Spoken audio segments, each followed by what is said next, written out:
So mga paps, andito nga po tayo ngayon sa Malagasang, no? 1G yata ito mga paps, hindi ako nagkakamali.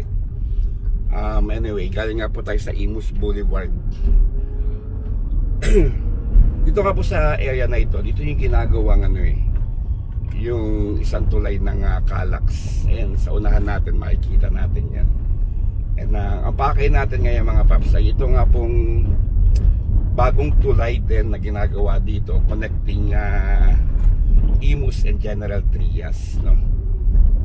So bukod nga po sa Navarro Bridge ay meron pa nga pong isa pang tulay na ginagawa, crossing Ilang-Ilang River. In-update na rin natin to before mga paps. Ngayon nga pa ibalikan natin, check natin anong estado ng tulay. So ang labas po niyang tulay na yan mga paps ay sa Navarro Road ng General Trias.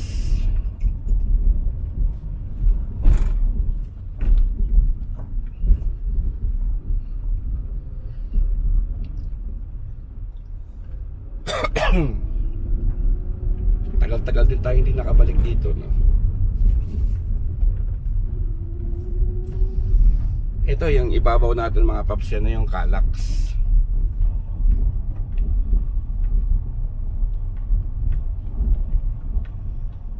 So dyan yung may heavy equipment na yan, yan na yung patawid ng Navarro, no? So double check natin estado mga paps,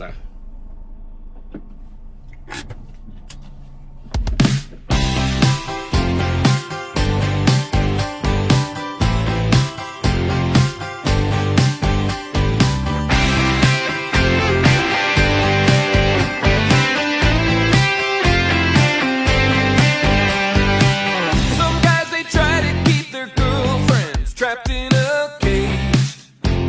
Oh no. But mama taught me, she said, son, there's a much better way. Oh, if you give her space to bloom, she'll be good to you. She's alright with me.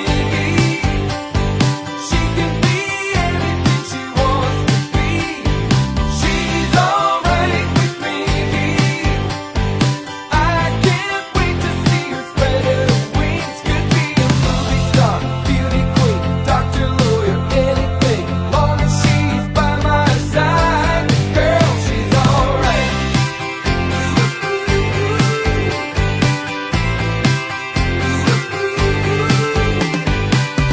She is not like any other girl that I've met. Oh no. She is the queen of hearts and I'm placing all of my bets on her. 'Cause I know she's gonna win.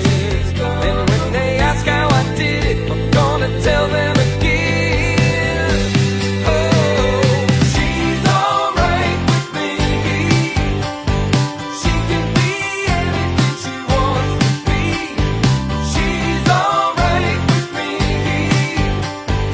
I can't wait to see her spread her wings. Oh, she could be the next president, riding in her private jet, long as she'll let me fly. She's alright.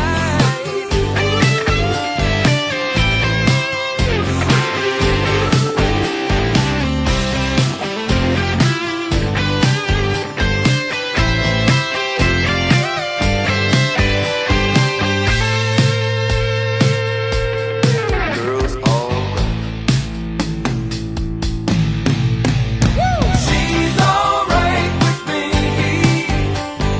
She can be anything she wants to be.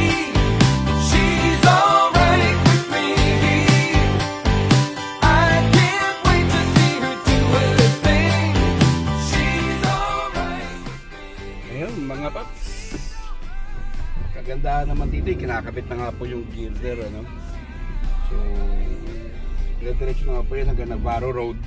And then pagkakaalam po nga yan, durugtong yan doon sa kalsadang ginagawa ng River Park. Padugtong naman yan doon sa may sa may GT Boulevard, no? or mukhang lalabas muna yan dyan sa, so if ever from tulay, no, itong tulay na ginagawa sa bandang unahan nga po nun, kung nakita nyo sa aerial view natin excuse me, ay meron nga pong kalsada na ginagawa, no, katabi ng Yume, di ba? So yung kalsada na yon, lalabas yun ng ano ng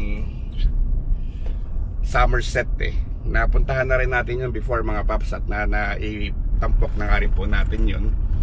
And then from there sa Somerset, alam ko meron pang isang butas yan na kalsada palabas naman doon sa may rotonda ng Lancaster, dyan sa may ginagawang Uniqlo warehouse, no? Kasi may road network din doon And then from there, yung Uniqlo warehouse ay sasagat na nga po hanggang SM General Trias, no? So yun po yung magiging road network niyan. But anyway, baka mali ako, no, or ano, abangan pa lang po natin at check naman na bibigyan ko kayo ng update about this project from time to time. Pero for usage naman, at least dalawa na yung i-expect natin na tulay crossing ilang-ilang river, no? So from Imus to General Trias yan na crossing.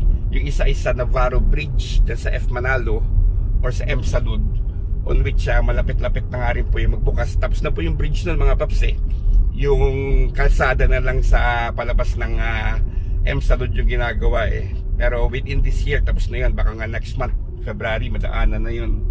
And then ito naman sa yung pinuntahan natin ngayon, ganun din yan, palabas din ng General Trias sa Navarro rin, no? But this time, ito yung magkakaroon din ng access network palabas naman ng GT Boulevard or dyan mismo sa ginagawang township ni Federal Land, no? Yung River Park. For reference, ito nasa Imus Boulevard na tayo, no? So pinasok natin malagasang 1G yan mga paps.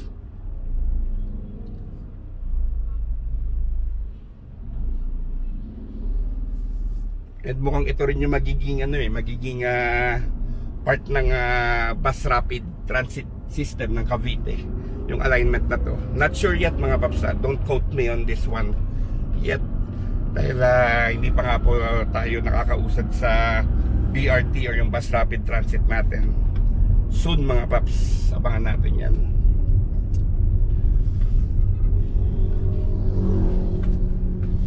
So yun, yung mga paps, yun lang yung ating maliit or maiksing update about dyan sa tulay na yan na ginagawa, crossing ilang river, Imus Boulevard to General Trias, no? Sa Navarro Road connection.